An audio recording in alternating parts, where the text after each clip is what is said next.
Careful if you're headed for Pilgrim's Perch, friend. The hallowed sentinels don't welcome everyone.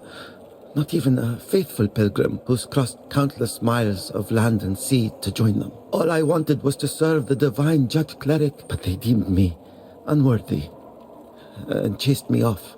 What's a poor, rejected disciple to do now, I ask you? I gave away most of what little I owned before I left Perdam. But if you've got some traveling of your own to do, then here, take this. I know it doesn't look like much, but it's been a dependable companion to me.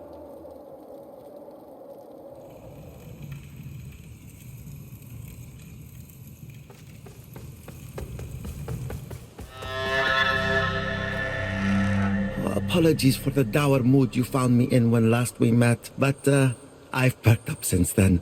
Found myself a new at least something to keep me occupied while in Mornstead. I'm going to be a traveling merchant.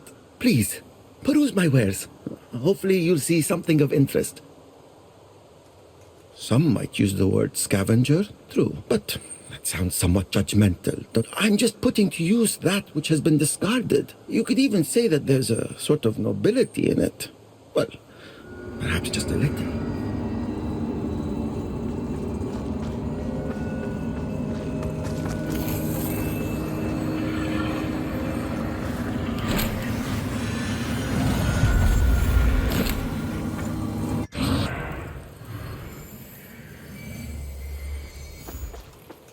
I intended to see if the ones who inhabit this swamp might be potential customers, but they seem quite focused on heads, including the removal of them.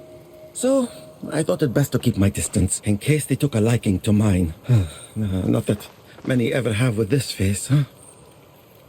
It's an odd light that burns in your lamp, friend. Of course, in the darkest moments, the only light you ever really need is the light of Aureus. He watches over his followers. He just does so in curious ways sometimes, that's all.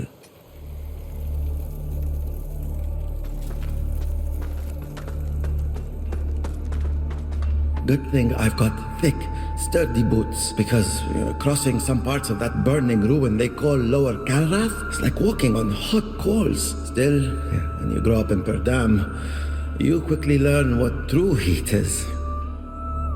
I've never been too fond of fire. My grandfather used to tell stories about the Perdamish Crusades, and there was one about what the Dark Crusade to every man, woman, and child in one small...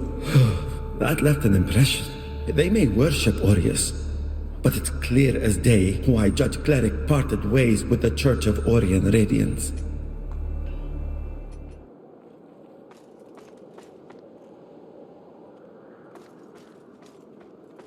I was aware of it, of course, but I'd never seen snow before coming here. It's beautiful and cold. I've been hearing tell of this Umbral Lampbearer mission in my wanderings. It sounds simply harrowing. A burden like that. All that pain and death with no respite or reward in sight. It makes me wonder what sort of person you would have to be to, well, bear it.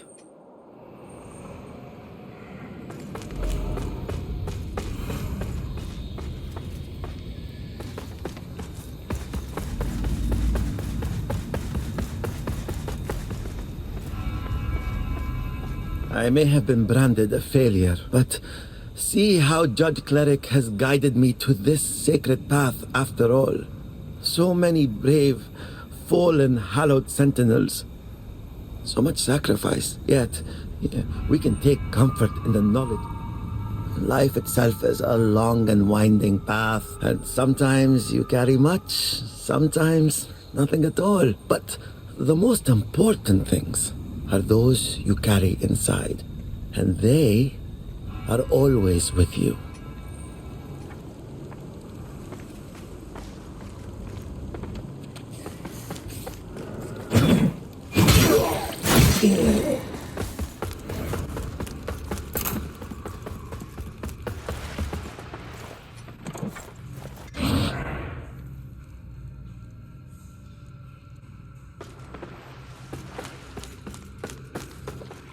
So, this is where those men more deserving than I dwell, in the divine light of Judge Cleric's grace. It's quite something, isn't it?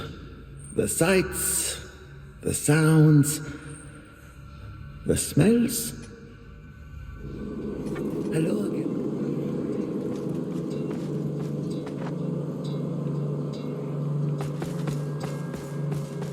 This abbey once belonged to Mornstead's previous dominant religion, before Judge Cleric declared it the Hallowed Sentinel's new home and sanctified it to take a mundane thing and transform it into something magnificent and holy is miraculous indeed.